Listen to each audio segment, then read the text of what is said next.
Bugünkü pasiyentimiz yine de bizim değerli şair bestekarımız Aybenz Güller'di. Biz full botoks ve 7 nokta tatbik etmiştik. 14. gündür bu yıl botoksun kalibrasını indirdik ve 7 noktanı Aybenz Hanım çok beğendiği için hakikaten çok güzel efekt aldı ve onu tekrar bildik biz bunu 2-3 defa 14 gün intervalla tekrar edecek.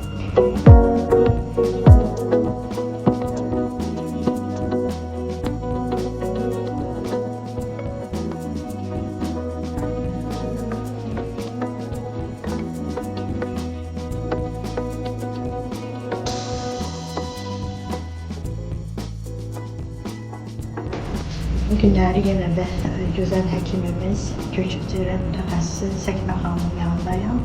Mən çox gözəlliyinə görə Səknə xanıma təşəkkür edirəm.